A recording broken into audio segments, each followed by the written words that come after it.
स्वागत है आप सभी का आर के स्टोरी ऑफ ड्रीम पर। मैं हूं आपकी होस्ट और आज मैं आपके लिए लेकर आई हूं एक ऐसी रोमांचक कहानी the ninth disciple knows how this ends जो आपको शुरुआत से लेकर अंत तक बांधे रखेगी। अध्याय 8। विश्वास किए जाने की कीमत। चेन शू ने 3 घंटे तक बात की और इसके अंत तक एल्डर मू रोम के अध्ययन कक्ष का फर्श नक्शों से ढक गया था और उनकी खाता बही में शायद किसी भी एक रिपोर्ट की तुलना में एक साथ अधिक नाम थे। वो इस बात को लेकर सावधान थे कि उन्होंने क्या साझा किया और इसे कैसे साझा किया, लगातार अविश्वास से नहीं बल्कि उसी प्रवृत्ति से जो उन्हें आग के बाद से जीवित रखे हुए थी, इस समझ से कि एक सच्ची कहानी भी लापरवाही से कहे जाने पर ऐसा नुकसान पहुंचा सकती है जिसे वो वापस नहीं ले सकते थे। उन्होंने उसे गु यान के बारे में बताया और 9 सरपेंट्स की वास्तविक विजय के बजाय प्रदर्शन के रूप में छोटे संप्रदायों का उपयोग करने के पैटर्न के बारे में बताया। उन्होंने उसे सामान्य शब्दों में बताया जिन्हें वो उम्मीद कर रहे थे कि सुरक्षित होने के लिए काफी अस्पष्ट और उपयोगी होने के लिए काफी विशिष्ट थे, कि पूर्व के प्रांतों में बड़ी ताकतें चल रही थीं। एक युद्ध धीरे धीरे बन रहा था जिसके लिए अधिकांश वर्तमान राजनीतिक संरचनाएं तैयार नहीं थीं। उन्होंने उसे जिहान के बारे में नहीं बताया। उन्होंने उसे अगले 4000 अध्यायों के आकार के बारे में नहीं बताया, या ये कि उन्हें एक ठंडी निश्चितता के साथ संदेह था जिसकी उन्होंने अभी तक बहुत करीब से जांच नहीं की थी, कि इस बिंदु से आगे उन्होंने जो कुछ भी किया वो खुद को एक ऐसी कहानी से दूर खींच रहा था जिसके पास उन्हें देने के लिए और कोई गाडल नहीं बचा था। इसके बजाय उन्होंने जो बताया वो छोटा था और अपने तरीके से अधिक उपयोगी था। सैनिकों की गतिविधियां जिन्हें उन्हें किसी पूरी तरह से अलग चीज के बारे में अध्यायों में आकस्मिक विवरण के रूप में याद था। एक व्यापार मार्ग जिसका उपयोग 9 सरपेंट्स अंततः बिना ध्यान आकर्षित किए संसाधनों को स्थानांतरित करने के लिए करेंगे। 2 प्रांत पूर्व में एक प्रशिक्षण परिसर का अनुमानित स्थान जिसका उपन्यास ने केवल एक बार गुजरते हुए उस स्थान के रूप में उल्लेख किया था जहां एक मामूली खलनायक की भर्ती की गई थी।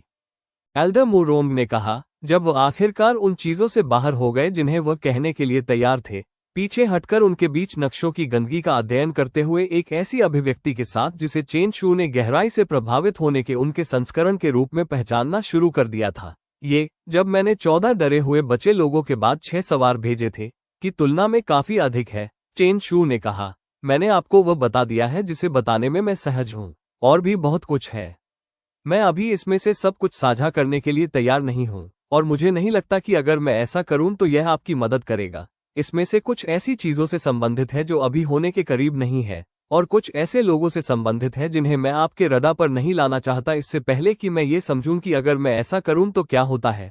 उन्होंने उसे इस बात पर विचार करते हुए देखा, खुफिया एल्डर को आगे बढ़ने के लिए आग्रह करने की इच्छा को देखा और बड़े शांत निर्णय को देखा जिसने उन्हें पहली बार में एक असंभव कबूलनामा पर विश्वास करने दिया था, उस आवेग को पीछे रोक लिया था। उन्होंने अंततः कहा, निष्पक्ष है।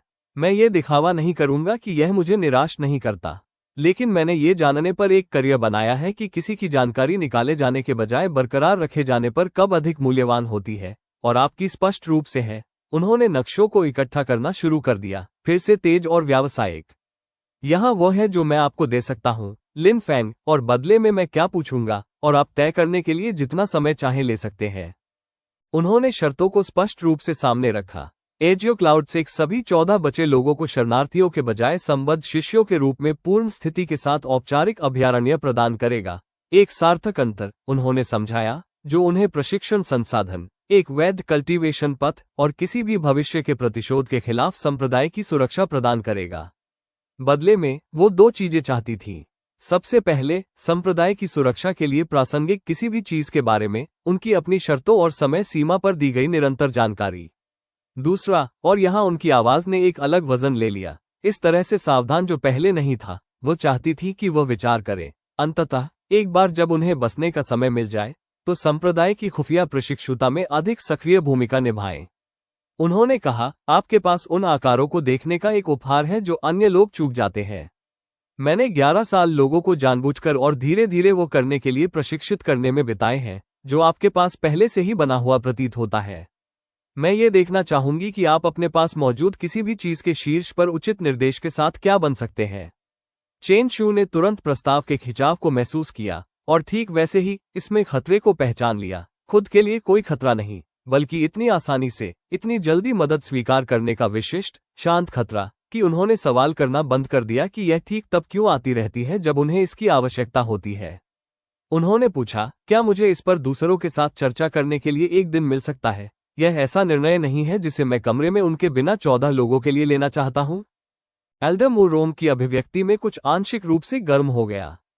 उन्होंने कहा, वह बिल्कुल उस तरह का जवाब है जो मुझे आप पर अधिक भरोसा करने पर मजबूर करता है, कम नहीं।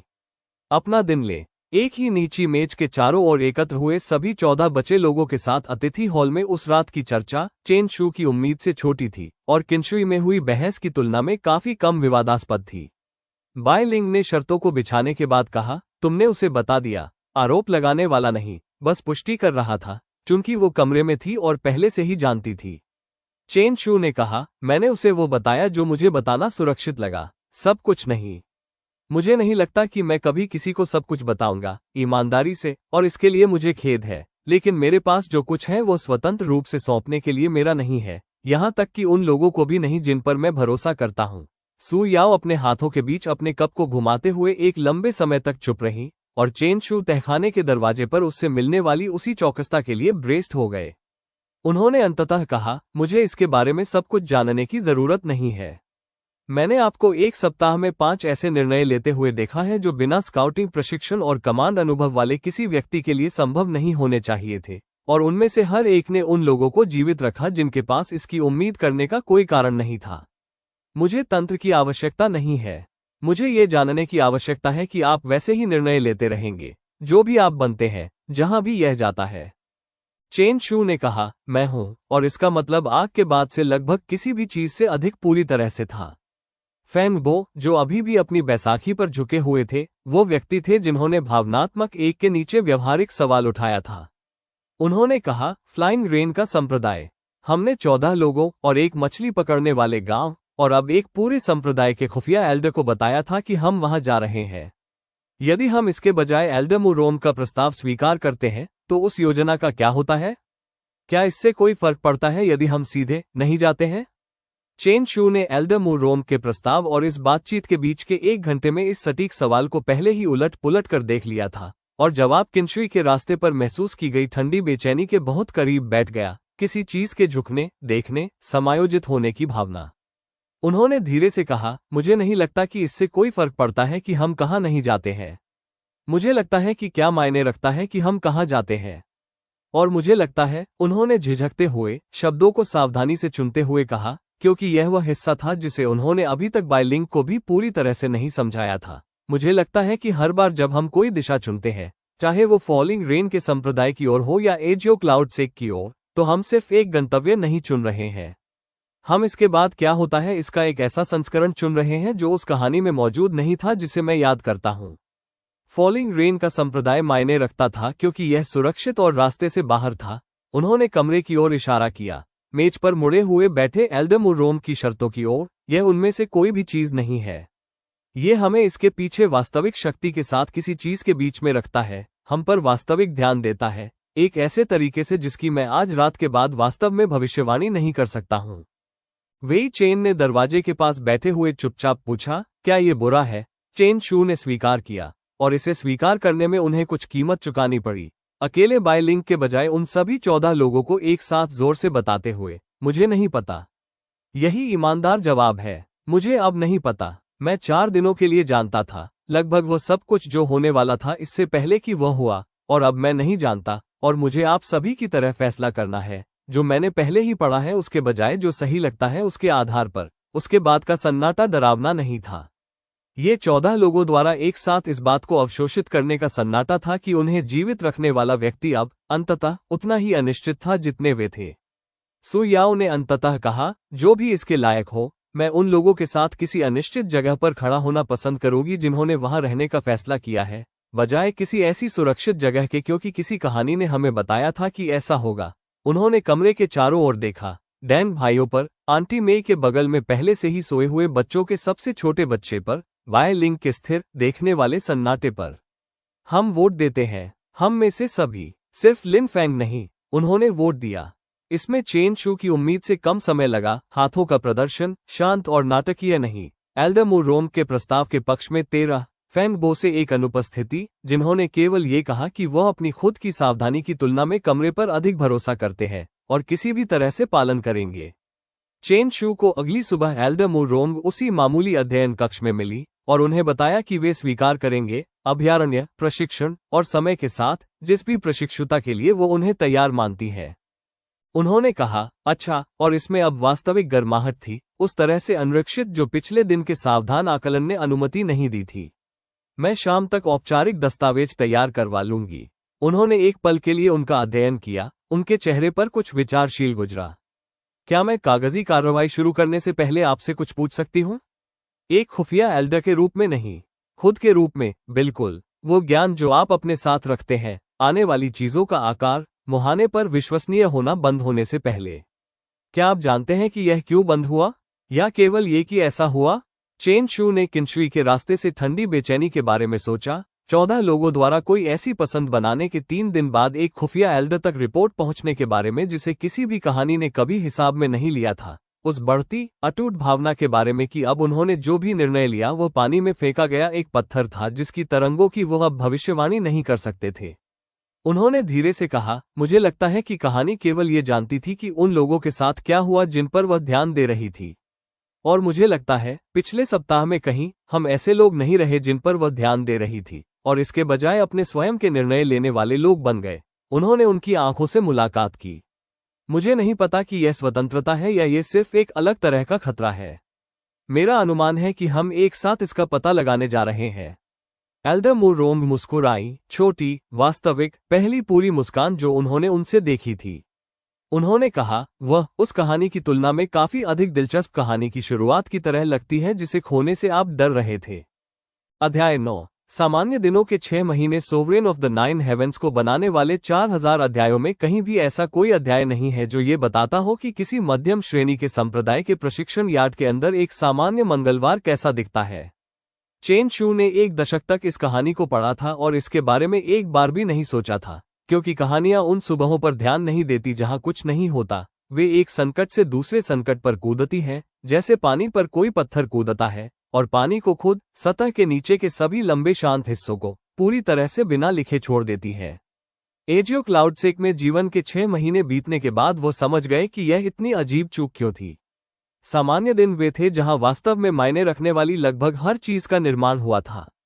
वो अधिकांश सुबह भोर से पहले बाहरी शिष्यों के शयन कक्ष में वेई चेन के साथ साझा किए जाने वाले एक संकीर्ण कमरे में उठ जाते थे। संप्रदाय के पूर्वी किनारे पर एक छोटी साधारण पत्थर की इमारत जिसमें विदरिंग ब्लेड के 14 बचे लोगों के साथ साथ समान रूप से मामूली रैंक के 60 अन्य संबद्ध शिष्य रहते थे। उन्होंने हान यूवेई नामक एक प्रशिक्षक के अधीन सुबह के मध्य तक प्रशिक्षण लिया, जो 40 के दशक की एक चौड़ी धैर्यवान महिला थी, जिन्होंने चेन शू के पहले सप्ताह में लिन फैंग की तकनीक पर एक नजर डाली थी और बिना किसी विशेष अधेयता के कहा था, जिस किसी ने भी आपको पहले सिखाया था, उसने स्पष्ट रूप से नहीं सोचा था कि आप बहुत कुछ बनेंगे। आइए देखें कि यह उनकी गलती थी या आपकी। यह मुख्य रूप से संप्रदाय की गलती थी। चेन शू को आने वाले महीनों में समझ आया, विदरिंग ब्लेड सेक की याददाश्त के प्रति किसी भी कड़वाहट के माध्यम से नहीं, बल्कि अपनी खुद की सुधरती हुई तकनीक के सीधे व्यवहारिक प्रमाण के माध्यम से। लिन फैंग के शरीर ने बहुत अधिक शिष्यों में बहुत पतले फैले प्रशिक्षकों द्वारा पढ़ाए जाने में 3 साल बिताए थे, एक ऐसे संप्रदाय में जो किसी ऐसे व्यक्ति पर ठीक से निवेश करने के लिए बहुत छोटा और बहुत गरीब था जो पहले से ही स्पष्ट वादा नहीं दिखा रहा था। हान यूवेई के अधिक केंद्रित निर्देश के तहत और खरोंच से निर्माण करने के बजाय परिष्कृत करने के लिए कच्चे माल के रूप में लिन फैंग की अपनी मांसपेशियों की याददाश्त के 6 साल के साथ चेन शू ने खुद को एक ऐसी गति से आगे बढ़ते हुए पाया जिसने उनके प्रशिक्षक को भी चौंका दिया, जिन्होंने एक से अधिक बार उन शिष्यों के बारे में बड़बड़ाना शुरू कर दिया जिन्हें स्पष्ट रूप से केवल किसी ऐसे व्यक्ति की आवश्यकता थी जो वास्तव में उन पर ध्यान दे सके। उन्होंने हान यूवेई या 14 के बाहर किसी को भी नहीं बताया, जो पहले से ही जानते थे कि उनका दिमाग कभी कभी ऐसे मुकाबला समाधानों के लिए क्यों पहुंचता है जो वृत्ति की तरह कम और स्मृति की तरह अधिक महसूस होते थे। एक ऐसे लेखक द्वारा प्यार से तकनीकी विवरण में वर्णित लड़ाई के दृश्यों को पढ़ने में बिताए गए दशक की विशिष्ट ठंडी स्पष्टता, जो स्पष्ट रूप से खुद कुछ मार्शल आर्ट का अभ्यास करते थे। उन्होंने बस 2 चीजों को आपस में मिलने दिया, लिन फैंग का शरीर और इस बात की चेन शू की उधार ली गई शब्दावली की लड़ाइयों को कैसे काम करना चाहिए, और इस बात की बहुत करीब से जांच नहीं की कि उनकी बढ़ती क्षमता के कौन से हिस्से वास्तव में उनके थे और कौन से उन चीजों के प्रतिध्वनि थे जिनके बारे में उन्होंने केवल पढ़ा था। दोपहर एल्डर मुरोंग की थी। शरद ऋतु की शुरुआत में एक दोपहर उन्हें बिना वास्तव में देखे पूर्वी प्रांतों के नक्शे को घूरते हुए देखते हुए एल्डर ने कहा, तुम विचलित हो, जो तुम्हारे लिए असामान्य है। तुम्हारे दिमाग में क्या है? चेन शू ने उनके अधीन 6 महीने की प्रशिक्षुता के दौरान ये सीख लिया था कि एल्डर से अपने खुद के विचारों की स्थिति के बारे में झूठ बोलने का बहुत कम मतलब था। वो चेहरों को वैसे ही पढ़ती थी जैसे दूसरे लोग रिपोर्ट पढ़ते हैं, और पहले महीने में ही अकेले उन्हें 3 आधे सत्य में पकड़ लिया था। धीरे से, बिना किसी निर्णय के, बस हर बार यह नोट करते हुए कि अगर वो उनके लिए वास्तव में उपयोगी बनना चाहते हैं तो उन्हें बेहतर करना होगा। उन्होंने अंततः कहा, मैं उस लड़के के बारे में सोचता रहता हूँ, वो जिसे खंडहरों में सु याओ को ढूंढना था। उन्होंने 6 महीनों में एल्डर को अपनी शुरुआती योजना से अधिक बताया था। सब कुछ नहीं, कभी भी सब कुछ नहीं, लेकिन इतना कि वह अब समझ गई, जिसे उन्होंने कभी कहानी कहा था, उसका मोटा आकार। जी हान नाम का एक लड़का, अनाथ, असाधारण, दुनिया भर में एक ऐसे रास्ते पर आगे बढ़ रहा है जिसकी चेन शू एक बार कुल विश्वास के साथ भविष्यवाणी कर सकता था और अब केवल अनुमान लगा सकता था। उन्होंने कहा, तुम्हें उसकी कोई खबर नहीं मिली है? यह कोई सवाल नहीं था। कुछ खास नहीं, अफवाहें, ज्यादातर दक्षिणी प्रांतों में कहीं असामान्य रूप से तेजी से प्रगति करने वाला एक युवा कल्टीवेटर। यह वो हो सकता है। यह 1 दर्जन अन्य प्रोडिजीज हो सकते हैं जिनका कहानी ने कभी उल्लेख नहीं किया क्योंकि वे जी हान के चाप के लिए मायने नहीं रखते थे। चेन शू ने अपने चेहरे पर एक हाथ फेरा। पहली बार नहीं, बल्कि किसी ऐसे चर को ट्रैक करने की कोशिश करने की विशिष्ट थकान महसूस की जिसे वो अब नहीं देख पा रहे थे। मैं सोचता रहता हूं कि क्या मैंने उसके लिए चीजें बदतर कर दी। कहानी में सु याओ वो व्यक्ति थी जिसने उसे आने वाले वर्षों में एक विशिष्ट विनाशकारी निर्णय लेने से रोका था। मुझे अब विवरण भी याद नहीं है, बस इसका आकार कि उसके बिना उसे स्थिर किए वो कुछ ऐसा लापरवाह करता है जिससे उसे उन लोगों की कीमत चुकानी पड़ती है जिन्हें वो प्यार करता है। मैंने उसे उससे मिलने से पहले ही उसके रास्ते से बाहर कर दिया। मुझे नहीं पता कि इससे उस पर क्या असर पड़ता है। एल्डर ने इस पर एक लंबे पल के लिए सावधानीपूर्वक, बिना जल्दबाजी के तरीके से विचार किया, जिस तरह से वो अधिकांश चीजों पर विचार करती थी। उन्होंने अंततः कहा, तुमने उससे कुछ नहीं छीना। तुमने एक 15 साल की लड़की को तहखाने में मरने से बचाया। कहानी ने उसके बाद उसके लिए जो भी भूमिका योजना बनाई थी, वो कभी भी ऐसा कर्ज नहीं था जो उसे देना था या तुम्हें उसे देना था। तुम्हें किसी और चीज की कीमत के लिए हिसाब चुकाए बिना उसकी जान बचाने की अनुमति है। चेन शू ने स्वीकार किया, कहानी के काम करने का मुझे इस तरह से याद नहीं है। जी हान के लिए अंततः उसने जो किया उसकी वजह से हर चीज मायने रखती थी। सु याओ की उत्तरजीविता उस संस्करण में जिसे मैंने पढ़ा, उसकी चाप की सेवा के लिए मौजूद थी। मैं खुद को उसके बारे में उसी तरह सोचते हुए पाता हूँ, एक ऐसे टुकड़े के रूप में जो किसी और की कहानी से संबंधित हुआ करता था, और मुझे अभी भी यकीन नहीं है कि वह वास्तव में इससे मुक्त है या नहीं, या क्या मैंने सिर्फ ये बदल दिया है कि वो किसकी कहानी की सेवा करती है। एल्डर की अभिव्यक्ति तेज हो गई। वो विशेष तीव्रता जो वह तब पहनती थी जब उन्हें लगता था कि वो बिना किसी लैंडिंग के किसी महत्वपूर्ण चीज के चक्कर लगा रहे थे। उन्होंने पूछा, और यह क्या है, उन 6 महीनों में जिन्हें तुमने उसे यहाँ रहते हुए देखा है? क्या वो तुम्हें किसी की भी चाप की सेवा करने वाले टुकड़े की तरह लगी है, या किसी व्यक्ति की तरह? चेन शू ने सु याओ के बारे में वैसे ही सोचा जैसी वो अब वास्तव में थी, तहखाने के दरवाजे से 6 महीने दूर, उस पहली रात की तुलना में अधिक तेज, पहले से ही कई शिष्यों को पीछे छोड़ रही थी जिन्होंने उससे 2 गुना समय तक प्रशिक्षण लिया था। शाम को अनौपचारिक पाठों के माध्यम से संप्रदाय के सबसे छोटे अनाथ शिष्यों को चला रही थी क्योंकि उसने एक बार उससे कहा था, आकस्मिक रूप से किसी को एक बार उसके लिए ऐसा करने की आवश्यकता थी और उसने नहीं किया था, और वह ऐसा नहीं करने वाली थी। यदि वह इसके बारे में मदद कर सकती थी तो किसी और के लिए वो विशेष अंतर मौजूद है। अब उसके पास ऐसी राय थी जिनका चेन शू को याद किसी भी मूल चरित्र से कोई लेना देना नहीं था। संप्रदाय के 10वें रैंक के प्रोडिजीज में से एक के साथ एक बढ़ती हुई प्रतिद्वंद्विता जिसका किसी भी ऐसे प्लॉट से कोई लेना देना नहीं था जिसे उसने कभी नहीं पढ़ा था। काम करते समय अपनी सांस के नीचे गुनगुनाने की आदत जिसे लिन फैंग की याददाश्त ने कभी भी उससे नहीं जोड़ा था, क्योंकि लिन फैंग ने आग से पहले कभी उसे नहीं जाना था, और कहानी ने कभी भी उसे एक भी आदत देने की जहमत नहीं उठाई थी जो जी हान के कथा की सेवा नहीं करती थी। उन्होंने स्वीकार किया, एक व्यक्ति पूरी तरह से अपनी खुद की। एल्डर ने धीरे से कहा, तो शायद वो उन सभी के बारे में तुम्हारा जवाब है। लिन फैंग, तुमने किसी और की कहानी से 14 पात्रों को नहीं निकाला। तुमने 14 लोगों को उनके जीवन के वे हिस्से वापस दे दिए जिन्हें कोई कहानी कभी लिखने की जहमत नहीं उठाने वाली थी। उन्होंने उनके बीच के नक्शे पर टैप किया, उन्हें धीरे से दोपहर के वास्तविक पाठ की ओर वापस खींचा। अब मुझे बताओ कि तुम नाइन सरपेंट्स की पश्चिमी सीमा के साथ इन सैनिकों की आवाजाही के बारे में क्या सोचते हो, और दर्शन शास्त्र को एक ऐसी शाम के लिए छोड़ देते हैं जब हम में से किसी के पास करने के लिए वास्तविक काम नहीं होता है। उस शरद ऋतु का काम चेन शू की उम्मीद से काफी अधिक ठोस हो गया था जब उन्होंने पहली बार एल्डमुरोम के प्रस्ताव को स्वीकार किया था। गुयान का नाम एक बार उल्लेख किए जाने के बाद एक वास्तव में उपयोगी धागा साबित हुआ था। एल्डमुरोम का खुफिया नेटवर्क महीनों तक चुपचाप काम करते हुए उस पैटर्न की पुष्टि कर चुका था जिसे चेन शू ने कहानी के व्यापक स्ट्रोक से याद किया था। नाइन सरपेंट सेक का विस्तार हो रहा था, व्यवस्थित रूप से बड़े लोगों को संदेश भेजने के लिए छोटे संप्रदायों के खिलाफ जबरदस्त बल के प्रदर्शन का उपयोग करते हुए, बिल्कुल उसी तरह जैसे विदरिंग ब्लेड सेक के विनाश का उद्देश्य अंततः 3 प्रांत दूर एक प्रतिद्वंद्वी पर था। एल्डर क्लाउड सेक, मध्यम स्तरीय और सतर्क, ने चुपचाप गठबंधनों को मजबूत करने में मौसम बिताया था, और चेन शू के आधे अधूरी याद किए गए पूर्वज्ञान के टुकड़े अब अस्पष्ट, अनिश्चित, पहले 4 दिनों की क्रिस्टलीय निश्चितता की तुलना में अधिक वृत्ति इतने उपयोगी साबित हुए थे, अक्सर काफी कि एल्डमुरोंग ने उसे अपने नामात्र रैंक से काफी ऊपर की योजना चर्चाओं में लाना शुरू कर दिया था। ये किसी का ध्यान आकर्षित किए बिना नहीं गया था।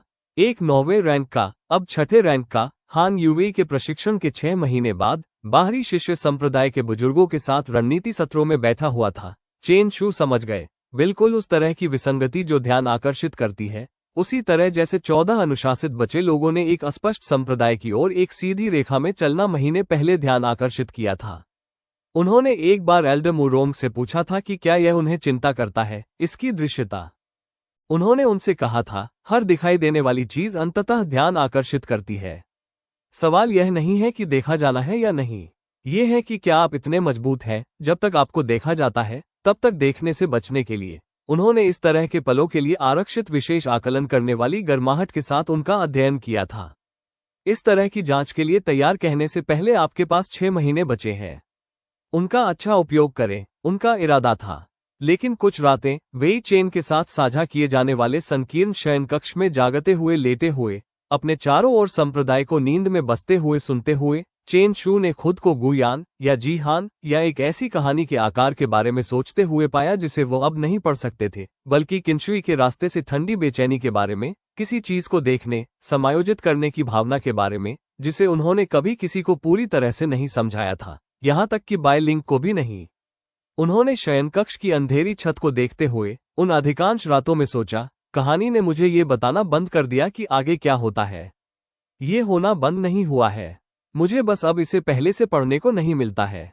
6 महीने बीत जाने के बाद उन्होंने पाया कि उन्होंने इसके साथ काफी हद तक शांति बना ली थी।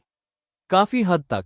अध्याय 10। पहला मिशन। यह असाइनमेंट शुरुआती सर्दियों की एक भूसी सुबह आया, जिसे खुद एल्डमुरोंग ने नहीं बल्कि उनके एक कनिष्ठ सहायक द्वारा पहुंचाया गया था, जो एक प्रशिक्षण ड्रिल और दूसरे के बीच चेन शू के हाथ में दबा हुआ कागज की एक मुड़ी हुई पर्ची थी।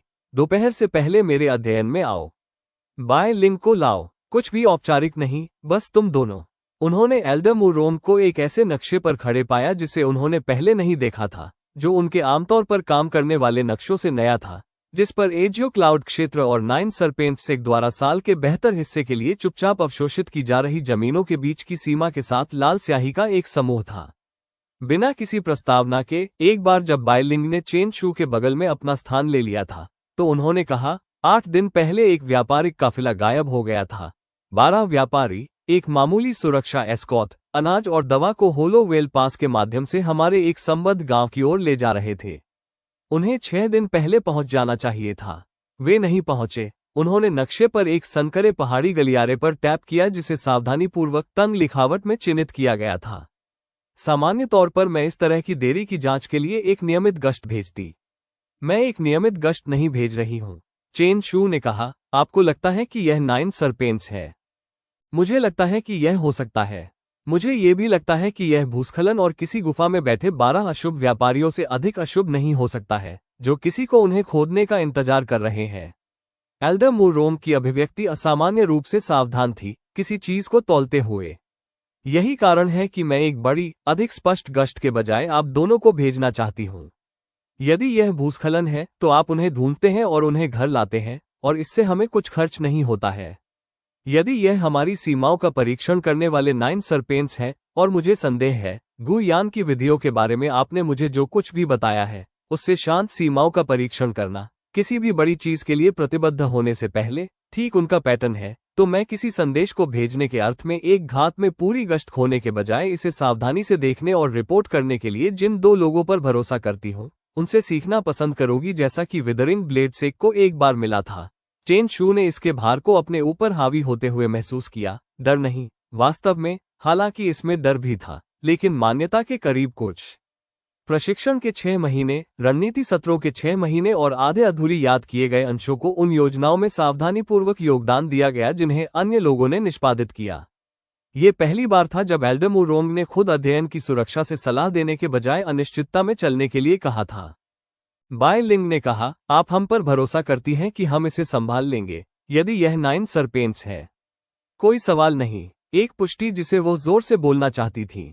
एल्डरमुरोंग ने उस महिला की विशेष दृढ़ता के साथ कहा, जिसने स्पष्ट रूप से उस तरह की उत्सुकता का अनुमान लगाया था जो युवा कल्टीवेटर्स को मार डालती है। मैं तुम पर निरीक्षण करने, जीवित रहने और महिमा के बजाय जानकारी के साथ घर लौटने के लिए भरोसा करती हूँ। ये कुछ भी साबित करने का मिशन नहीं है।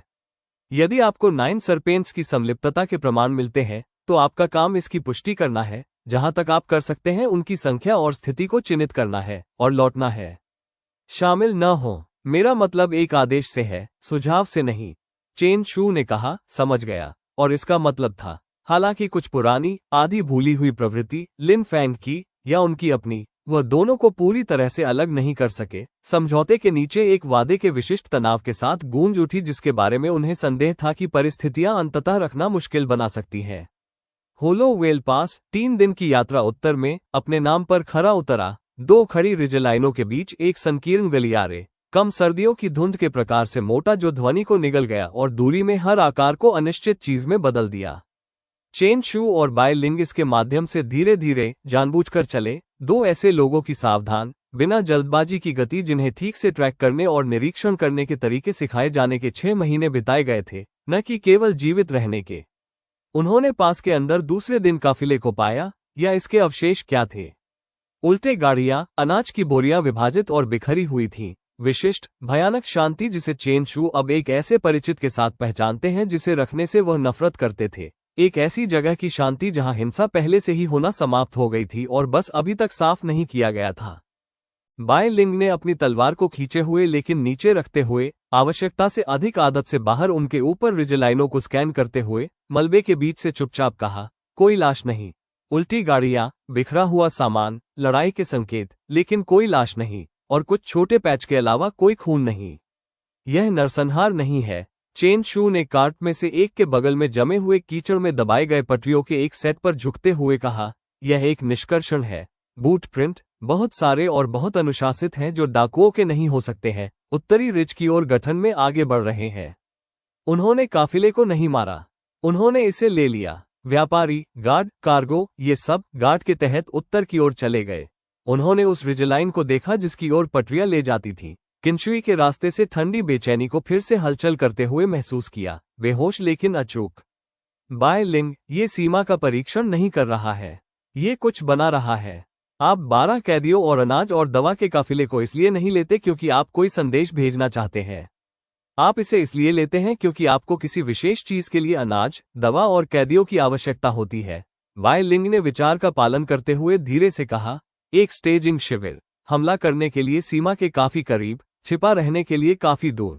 उन्होंने धुंध के काफी गाढ़ा होने से पहले आधा मील आगे पटरियों का पालन किया कि बाय लिंग, फीकी पड़ती दोपहर की रोशनी को देखते हुए, एक छोटे, तेज इशारे के साथ रुकने का आह्वान किया जिसे चेन शू ने 6 महीनों में बिना सवाल किए आज्ञा देना सीख लिया था। उन्होंने बहुत ही धीरे से कहा, हम किसी चीज के करीब हैं। मैं इसे महसूस कर सकता हूं। कल्टीवेशन की उपस्थिति, बेहोश लेकिन मुट्ठी भर लोगों से अधिक। यदि हम आज रात इस धुंध में आगे जाते हैं, तो हम इसमें अंधे होने का जोखिम उठाते हैं। चेन शू ने एल्डरमुरोंग के निर्देशों को एक ऐसी खोज के खिंचाव के खिलाफ तौला जिसके बारे में उन्हें संदेह था कि उनमें से किसी ने भी अभी तक नहीं समझा है, और खुद को उत्सुक उत्तर के बजाय सावधान उत्तर चुनने के लिए मजबूर किया। उन्होंने कहा, हम इस स्थिति को चिन्हित करते हैं और हम 1 मील पीछे शिविर बनाते हैं। जो भी वहां है उसकी सीमा से बाहर, और हम पहली रोशनी में रास्ते के बाकी हिस्सों में जाते हैं, जब हम वास्तव में देख सकते हैं कि हम किस पर चल रहे हैं। फीकी रोशनी में बायलिंग की अभिव्यक्ति में कुछ ऐसा था जो लगभग अनुमोदन जैसा दिखता था। उन्होंने कहा, 6 महीने पहले आप आज रात आगे बढ़ जाते। मुझे सेक से पगडंडी पर आप याद है, खतरे की ओर चल रहे हैं क्योंकि आपको लगा कि आप इसके आकार को पहले से ही जानते हैं। चेन शू ने कहा, 6 महीने पहले मुझे अभी भी आधा विश्वास था कि कहानी मुझे बताएगी कि आगे क्या होता है यदि मैं बस पर्याप्त ध्यान देता हूं। मैं अब बेहतर जानता हूं। वे स्टेजिंग शिविर के ऊपर रिज पर भोर में पहुंचे और पाले से कठोर घास में सपाट लेट गए और किसी ऐसी चीज को नीचे देखा जिसने चेन शू के सीने में ठंडी बेचैनी को वास्तविक डर के करीब किसी चीज में तेज कर दिया।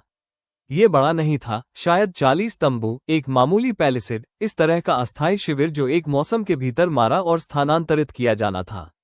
लेकिन केंद्रीय तंबू के ऊपर लटके बैनर अचूक थे, इस दूरी पर भी, यहां तक कि पतली धुंध के माध्यम से भी। कुंडलित 9 प्रमुख सर्प सिंह चेन शू ने एक ऐसी कहानी में 100 बार पढ़ा था जिसे उन्होंने एक बार मनोरंजन के लिए उपभोग किया था, और शिविर के पूर्वी किनारे के पास बंधे और गार्डड 12 पकड़े गए व्यापारी और गार्ड, जीवित, जिसने उन्हें बताया कि यह वही था जिसका उन्होंने डर था। कोई संदेश नहीं, बल्कि एक संसाधन एकत्रित ऑपरेशन, चुपचाप और जानबूझकर कहीं बनाया जा रहा था जहां एजियो क्लाउडसेक ने कभी भी करीब से देखने के बारे में नहीं सोचा था। और केंद्रीय तंबू के बगल में, शिविर के सामान्य गार्डों द्वारा प्रदर्शित किसी भी चीज से परे एक कल्टीवेटर की तरल आसानी के साथ घूमते हुए, वास्तविक कमान में किसी के अचूक, आकस्मिक अधिकार के साथ गार्डों के एक छोटे समूह को निर्देशित करते हुए, एक ऐसा आंकड़ा खड़ा था जिसे चेन शू ने पहले कभी नहीं देखा था। किसी भी अध्याय में, किसी भी सारांश में, स्मृति का कोई भी अंश जिसे वह आकर्षित कर सकता था, युवा, तेज विशेषताओं वाला, किसी भी चीज से परे एक कल्टीवेटर की तरल आसानी के साथ घूम रहा था। बायलिंग ने बमुश्किल श्रव्य रूप से सांस लेते हुए कहा, क्या तुम उसे जानते हो? चेन शू ने एक ऐसे चेहरे को देखा जिसे कहानी ने कभी वर्णित नहीं किया था, एक ऐसे शिविर की कमान संभाल रहा था जिसका कहानी ने कभी उल्लेख नहीं किया था, और मुहाने के बाद से दूसरी बार, वास्तव में, नक्शे से पूरी तरह से बाहर चलने के विशिष्ट चक्कर का अनुभव किया। उन्होंने चुपचाप कहा, नहीं, मुझे कोई अंदाजा नहीं है कि वो कौन है। उनके नीचे, जैसे कि शब्द खुद हवा में चले गए हों, युवा कमांडर अचानक, तेजी से शांत हो गया, और उसने अपना चेहरा उस रिजलाइन की ओर मोड़ लिया जहां वे छिपे हुए थे, स्कैन नहीं कर रहे थे, खोज नहीं कर रहे थे, बल्कि एक विघटित करने वाली, तत्काल सटीकता के साथ देख रहे थे, सीधे उस पाले से ढकी घास के सटीक पैच पर जहां चेन शू और बायलिंग सपाट और स्थिर लेटे हुए थे, पतली सुबह की रोशनी में अपनी सांस रोक रहे थे। अध्याय 11। एक ऐसा चेहरा जो कहानी ने कभी नहीं बनाया। एक लंबे, जमे हुए सेकंड के लिए, चेन शू को यकीन हो गया था कि उनका पता चल गया है। युवा कमांडर की आंखें रिजलाइन पर टिकी रहीं, बिल्कुल नहीं हिली, और चेन शू ने महसूस किया कि उनके शरीर की हर मांसपेशी हान युवी द्वारा उनके अंदर 6 महीने तक ड्रिल की गई उस विशेष स्थिरता में जकड़ गई है। स्थिरता डर की अनुपस्थिति नहीं है, यह इतना कसकर पकड़ा गया डर है कि यह कोई आवाज नहीं करता है, जबकि उनके दिमाग का कुछ पुराना, ठंडा हिस्सा इस बात के गणित से गुजर रहा था कि अगर वह नजर पहचान में बदल जाती है तो आगे क्या होता है। 40 तंबू, एक ऐसा कमांडर जो 9वें या 10वें रैंक से बहुत आगे के किसी व्यक्ति की तरह चलता था। 12 कैदी जो उस पल मर जाते जब उनके अपहरणकर्ताओं को यह तय करना पड़ता कि 2 देखे गए जासूस उनके द्वारा पहले से पकड़े गए लोगों की तुलना में मृत होने पर अधिक मूल्यवान है। फिर कमांडर का ध्यान बिना किसी जल्दबाजी के, रिच के साथ आगे के पेड़ों की रेखा से टूटने वाले पक्षियों के एक झुंड की ओर खिसक गया, और चेन शू ने बिना ध्यान दिए रोकी गई सांस को धीरे धीरे छोड़ते हुए समझा कि उन्हें बिल्कुल भी नहीं देखा गया था, केवल ये कि किसी आवाज ने, हवा के किसी बदलाव ने, एक सतर्क व्यक्ति की नजर को एक ऐसी दिशा में खींच लिया था जिसमें संयोग से वे भी शामिल थे। कमांडर के मुड़ने के बाद बायलिंग पूरे 5 मिनट तक नहीं हिली और चेन शू भी नहीं हिले। वे दोनों 6 महीने के प्रशिक्षण द्वारा मांसपेशियों में बनाई गई रोगी, कुल अनुशासन के साथ पाले से कठोर घास में सपाट लेटे रहे, जो आधे साल पहले ही कांपने लगी होती। अंततः कमांडर के अपने गार्डों के पास वापस लौटने और उनके नीचे शिविर की सामान्य सुबह की लय फिर से शुरू होने के बाद उन्होंने फुसफुसाते हुए कहा, हमें जाने की जरूरत है, अभी, धीरे धीरे, उसी रास्ते से जिससे हम आए थे। उन दोनों के फिर से बात करने से पहले वे रिच के साथ 1 मील पीछे हट गए, और तब भी, धीमी आवाज में, चेन शू ने खुद को एक विशिष्ट, अशांत ध्यान के साथ इस मुठभेड़ को उलट पुलट करते हुए पाया जिसे वो पूरी तरह से नाम नहीं दे सके। उन्होंने फिर से कहा, जैसे कि इसे दोहराने से ये तथ्य कम अजीब लग सके, मैं उसे नहीं पहचानता, बायलिंग। हमने अभी जो देखा उसमें से मैं किसी को नहीं पहचानता। स्टेजिंग शिविर, कैदी, वो कमांडर, इनमें से कुछ भी मेरी याद में किसी भी चीज में मौजूद नहीं है। और मुझे बहुत कुछ याद है। मैंने अपने पुराने जीवन का एक दशक उस कहानी को पढ़ने में बिताया है। मुझे कुछ तो पता होना चाहिए, बाय लिंग ने कहा। शायद यह उस चीज से परे है जिसे आपने पढ़ा था। आपने मुझे खुद महीनों पहले बताया था। बाद के अध्यायों की आपकी याददाश्त पतली है। शायद ये कहानी के एक ऐसे हिस्से से संबंधित है जिसे आपने स्किम किया था या भूल गए थे। चेन शू ने अनुमति देते हुए कहा। शायद, हालांकि वो शब्द उनके मुंह में गलत बैठ गया था। या शायद ये कुछ और है। उन्होंने इस विचार को जोर से पूरा नहीं किया, क्योंकि बोलते समय भी इसका आकार बन रहा था। किनशुई के रास्ते से ठंडी बेचैनी, जो अब एक काम करने वाली थ्योरी के करीब किसी चीज में तेज हो गई थी। उन्होंने खुद से 6 महीने बिताए थे, सोने से पहले के शांत घंटों में, ये कहते हुए कि कहानी बस समाप्त हो गई थी, कि उनका पूर्व ज्ञान एक सीमित संसाधन था, जो फेरी क्रॉसिंग के आसपास कहीं भी नहीं बचा था, और तब से सब कुछ वास्तविक रूप से बिना लिखा हुआ था। वास्तव में उनका और बाय लिंग का और सु याओ का और किसी भी अन्य व्यक्ति का बिना किसी स्क्रिप्ट के निर्माण करने के लिए था। लेकिन एक ऐसा कमांडर जो उस तरह की उपस्थिति के साथ चलता था, एक ऐसे शिविर की कमान संभाल रहा था जिसे एक शांत सीमा पर संसाधनों को इकट्ठा करने के लिए विशेष रूप से बनाया गया था, जिसका मूल कहानी में किसी ने कभी उल्लेख नहीं किया था, वो अनलिखी जगह की तरह महसूस नहीं हुआ। यह अशांत रूप से किसी ऐसी चीज की तरह महसूस हुआ जो इस पूरे समय से बन रही थी, ठीक उन चीजों के किनारों के बाहर जिन्हें चेन शू ने कभी भी करीब से पढ़ने की जहमत उठाई थी, क्योंकि कहानी ने कभी भी उन पर ध्यान देने की आवश्यकता महसूस नहीं की थी।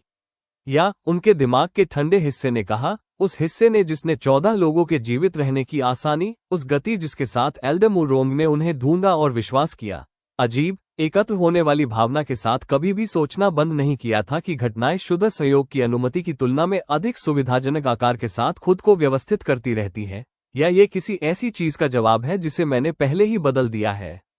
उस स्थान को भरना जहां जीहान की कहानी बिना किसी चुनौती के बैठती थी, किसी नई चीज के साथ, क्योंकि दुनिया को कहानी की तरह वैक्यूम पसंद नहीं है। उन्होंने उस हिस्से को भी जोर से नहीं कहा। यह उनके अपने सिर में भी, घर से 3 दिन की दूरी पर एक जमे हुए रिजलाइन पर बाय लिंग को सौंपने के लिए बहुत बड़ा और बहुत अजीब लग रहा था, जिसमें 9 सरपेंट्स के सैनिकों का शिविर अभी भी नीचे घाटी में दिखाई दे रहा था। उन्होंने 1.5 दिन में वापसी की यात्रा पूरी की, बाहरी यात्रा की तुलना में तेज, बहुत खतरनाक जानकारी की विशेष तात्कालिकता से प्रेरित होकर जिस पर बैठने के लिए बहुत खतरनाक था।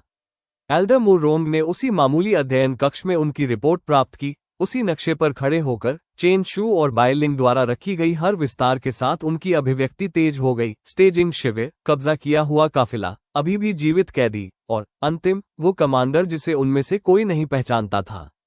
समाप्त करने के बाद उन्होंने कहा, उसका फिर से वर्णन करो, सब कुछ। ऊंचाई, असर, जिस तरह से वह चला। चेन शू ने, जितना सटीक रूप से वह कर सके, किया। तेज, साधारण विशेषताएं जो भीड़ में खोना आसान होती। तरल, किफायती तरीका जिससे वह गार्डों के बीच चला था। एक ऐसी नजर की विशिष्ट, विचलित करने वाली सटीकता जिसने रिज लाइन को एक ऐसे आदमी की तरह साफ किया था जो किसी ऐसे कमरे की जांच कर रहा था जिसकी उसे पहले से ही उम्मीद थी कि कोई छुप रहा है। एल्डर मुरोंग एक लंबे पल के लिए शांत रहीं, और जब उन्होंने फिर से बात की, तो उनकी आवाज में किसी ऐसे व्यक्ति का विशेष सावधान वजन था जो किसी ऐसी चीज को साझा करने का विकल्प चुनता है जिसे वो सामान्य रूप से करीब रखती। उन्होंने कहा, पिछले 2 महीनों में मेरे नेटवर्क में एक ऐसा नाम सामने आया है जो 2 बार आया है, चुपचाप। कुछ भी पुष्टि नहीं हुई, ऐसा कुछ भी नहीं जिस पर मैंने इससे पहले आपके पास लाने के लिए पर्याप्त भरोसा किया हो। गुयान के अधिकार के तहत काम करने वाला एक कमांडर, युवा, अपनी स्पष्ट उम्र के लिए असामान्य रूप से शक्तिशाली, कम से कम 2 अन्य शांत सीमा अभियानों के लिए जिम्मेदार है जो कभी भी किसी औपचारिक रिपोर्ट में नहीं आए क्योंकि शामिल संप्रदाय बहुत छोटे थे या बहुत शर्मिंदा थे ये स्वीकार करने के लिए कि उन्होंने उससे कुछ खो दिया है। उन्होंने चेन शू की आंखों से मुलाकात की। उन अफवाहों से जुड़ा नाम हान जेंगई है। चेन शू ने उस नाम को उलट पुलट किया और अपने खुद के आश्चर्य और किसी भी छोटी राहत के लिए पाया कि इसका आखिरकार कुछ मतलब था। बहुत कुछ नहीं, एक पूरा चरित्र नहीं, बल्कि एक अंश, एक ही उल्लेख जिसे उन्होंने केवल छापों में याद की जाने वाली कहानी के मध्य खंड में कहीं दफनाया था। एक ऐसा नाम जो जुड़ा हुआ है, उन्होंने सोचा, इसे ठीक से याद करने के लिए संघर्ष करते हुए। बाद के एक चाप से गुयान के प्रोटेजेज में से एक, लगभग बराबर माप में क्रूरता और क्षमता के लिए पदोन्नत हुआ। जो अंततः यदि उनकी स्मृति ने बिल्कुल भी सेवा की तो कुछ प्रकार के सत्ता संघर्ष में अपने ही संरक्षक के खिलाफ हो गया, जिसे कहानी ने किसी बड़ी चीज के रास्ते पर एक मामूली उपकथा के रूप में माना था। उन्होंने धीरे से कहा, मैं नाम जानता हूं, बमुश्किल उसे अभी महत्वपूर्ण होने की उम्मीद नहीं है, बहुत लंबे समय तक नहीं, यदि मुझे सही हुआ याद आ रहा है, और मैं नहीं भी हो सकता हूं। कहानी में वो बहुत बाद में तक किसी रियल प्रोमिनेंस में नहीं उठता है। जो कुछ भी हमारे साथ अभी हो रहा है उसके बहुत समय बाद, एल्डर मुरोंग ने कहा, और फिर भी वह यहाँ है, हमारी सीमा पर एक स्टेजिंग शिविर की कमान संभाल रहा है, आपके द्वारा उसके लिए याद किए जाने वाले किसी भी कार्यक्रम से महीनों या साल आगे। चेन शू ने उस भूमि के पूर्ण भार को महसूस किया और अंततः समझ गए कि उन्होंने रिजलाइन पर जो सिद्धांत जोर से नहीं कहा था वो अब कोई निजी अनिश्चित संदेह नहीं था। यह एकमात्र स्पष्टीकरण था जो फिट बैठता था। उन्होंने चुपचाप कहा, चीजें तेज हो रही है, सिर्फ बदल नहीं रही है, तेज हो रही है। हान झेंगई को अभी सालों तक कोई नहीं होना चाहिए, और वो पहले से ही उन अभियानों की कमान संभाल रहा है जो उससे वरिष्ठ किसी व्यक्ति के होने चाहिए। विदरिंग ब्लेड सेक को भी उस तरह से पतन नहीं होना चाहिए था। मेरा मतलब है, ये था मूल कहानी में, लेकिन 14 बचे लोगों के साथ नहीं, जो कुछ दिनों के भीतर एक खुफिया एल्डर द्वारा नोटिस किए जाने के लिए पर्याप्त संगठित थे। इस दुनिया का हर टुकड़ा जिसे मैंने छुआ है उस संस्करण की तुलना में तेज और कठिन गति से आगे बढ़ रहा है जिसे मैं याद रखता हूं। उन्होंने एल्डर मुरोंग को देखा, महीनों में पहली बार, पहाड़ पर उस पहली रात की कच्ची अनिश्चितता के करीब कुछ महसूस करते हुए। मुझे नहीं लगता कि मैंने केवल ये बदला कि क्या होता है, मुझे लगता है कि मैंने ये बदल दिया कि सब कुछ कितनी तेजी से होता है। और मुझे अभी तक नहीं पता कि क्या ये खतरनाक है, क्योंकि इसका मतलब है कि कहानी मेरे द्वारा तोड़ी गई चीज के चारों ओर खुद को ठीक करने के नए तरीके ढूंढ रही है, या सिर्फ इसलिए खतरनाक है क्योंकि एक तेज युद्ध जीवित रहने के लिए एक कठिन युद्ध है, इस बात की परवाह किए बिना कि इसे कौन लिख रहा है। एल्डर मुरोंग ने एक लंबे पल के लिए उनका अध्ययन किया, और जब उन्होंने बात की तो उनकी आवाज में उस आश्वासन में से कोई भी नहीं था जिसकी वो उम्मीद कर सकते थे, केवल सादी अटूट ईमानदारी जिसके लिए उन्होंने उन पर भरोसा करना शुरू किया था। उन्होंने कहा, तो मेरा सुझाव है कि हम अगले साल को शांत तैयारी के मौसम के रूप में मानना बंद कर दें, इसे एक ऐसे युद्ध की शुरुआत के रूप में मानना शुरू करें जिसका समय चुनने की विलासिता हमारे पास नहीं हो सकती है। उन्होंने नक्शे को तेज, निर्णायक हाथों से लुढ़काकर बंद कर दिया। लिन फेंग, आप जिस पर भी पूरी तरह से भरोसा करते हैं उसे मेरे पास लाएं। बाय लिंग सु याओ, पिछले 6 महीनों में आपके 14 लोगों में से जो भी साबित हुआ है, मुझे लगता है कि हमारे लिए चुपचाप तैयारी करना बंद करने और गंभीरता से तैयारी शुरू करने का समय आ गया है। अध्याय 12। मानचित्र पर 12 जिंदगियां। 2 दिन बाद एल्डर मुरोंग द्वारा बुलाई गई परिषद चेन शू की उम्मीद से छोटी थी, और एजियो क्लाउड सेक में उनके 6 महीनों के दौरान उन्होंने जितनी भी सभाओं में हिस्सा लिया था उनकी तुलना में काफी अधिक गंभीर थी। यह उनके अध्ययन कक्ष में नहीं बल्कि सेक के प्रशासनिक क्वार्टर के भीतर गहराई में स्थित एक खिड़की रहित रणनीति कक्ष में आयोजित की गई थी, एक ऐसी जगह जिसके बारे में चेन शू को तब तक पता नहीं था जब तक कि उन्होंने खुद उन्हें वहां नहीं पहुंचाया था। दीवारें ऐसे नक्शों से सजी थीं जो रूटीन योजना के लिए इस्तेमाल किए जाने वाले नक्शों की तुलना में कहीं अधिक विस्तृत थे। एक लंबा टेबल जिस पर दशकों से सैनिकों की आवाजाही को ट्रैक करने वाले हाथों के निशान थे। उस टेबल के चारों ओर एल्डर मुरोंग बैठी थी। आंतरिक रक्षा के प्रमुख, एक सख्त, धूसर दाढ़ी वाले व्यक्ति जिनका नाम एल्डर फेंग था, जिनसे चेन शू इसके पहले ठीक 2 बार मिल चुके थे। हान यूवेई, उनकी मुकाबला प्रशिक्षक, जिनकी यहां उपस्थिति ने उन्हें ये बता दिया कि इसे कितनी गंभीरता से लिया जा रहा है, जो एल्डर मुरोंग द्वारा कही गई किसी भी बात से अधिक महत्वपूर्ण था। और चेन शू के अपने आग्रह पर बाय लिंग और सु याओ, दोनों ने 6 महीनों में बिल्कुल उसी प्रकार की शांत, स्थिर क्षमता के माध्यम से इस टेबल पर अपना स्थान अर्जित किया था जिसे एल्डर मुरोंग ने उनमें महत्व देना शुरू कर दिया था। स्टेजिंग शिविर का स्थान तय हो जाने और चेन शू की रिपोर्ट पूरी तरह से दिए जाने के बाद एल्डर फेंग ने कहा, 12 कैदी, व्यापारी और किराए के गार्ड, उनमें से कोई भी सेक से संबद्ध नहीं है, उनमें से किसी पर भी इस सेक के किसी भी संधि के तहत औपचारिक बचाव का दायित्व नहीं है। मैं इस बातचीत के आगे बढ़ने से पहले इसे स्पष्ट रूप से कहना चाहता हूं, क्योंकि मुझे संदेह है कि इस टेबल पर कई लोग पहले से ही एक ऐसे जवाब की ओर झुक रहे हैं जिसे मुझे नहीं लगता कि सेक वर्तमान में वहन कर सकता है।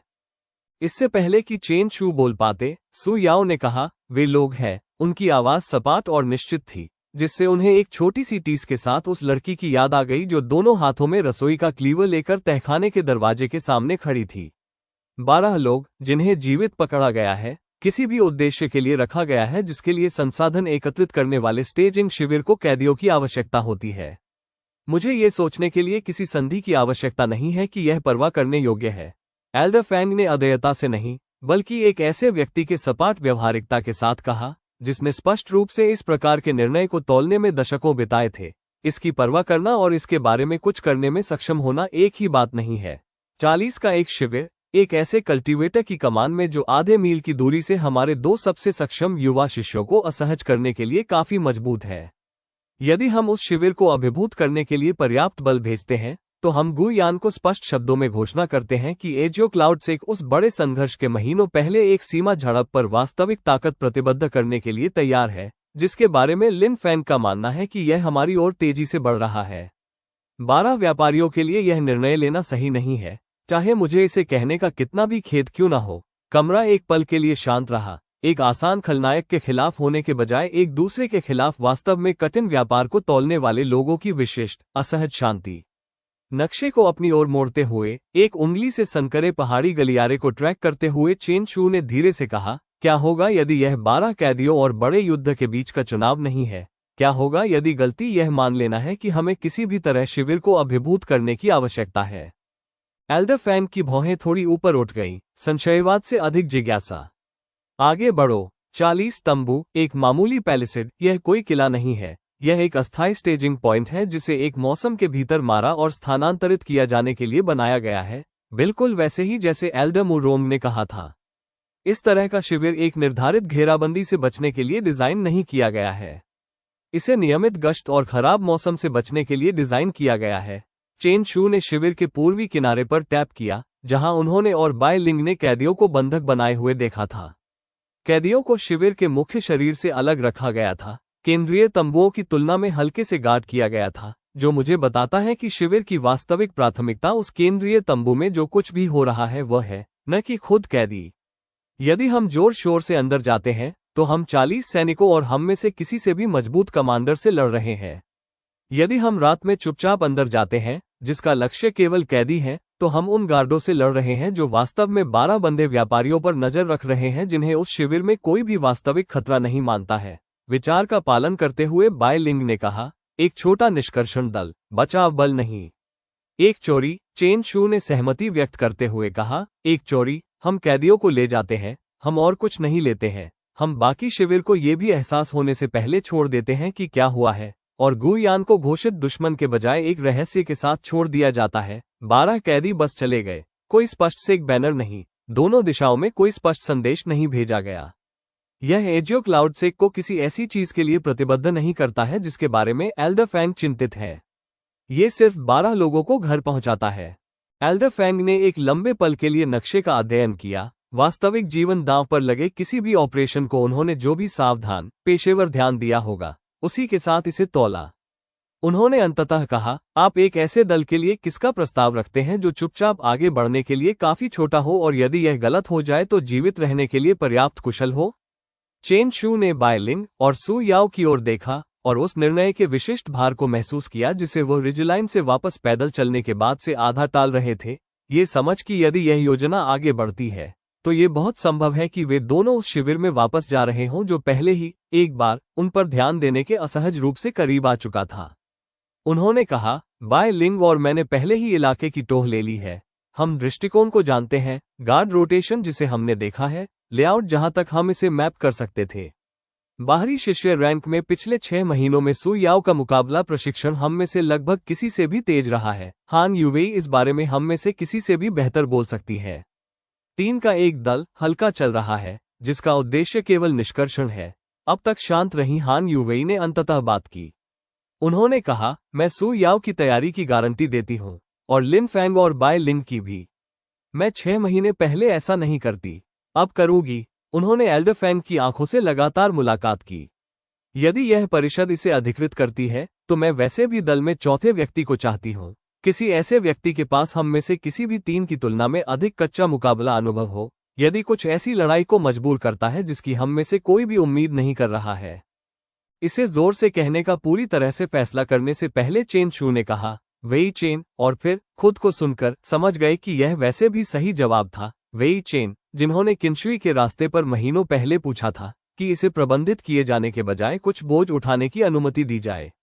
वो हम में से किसी की तरह ही मेहनत से प्रशिक्षण ले रहा है। उसने एक बार मुझसे कहा था कि मुझे केवल संरक्षित किए जाने के बजाय चीजों को धोने में मदद करने दें। ये ठीक उसी प्रकार की बात है जिसका उसका मतलब था।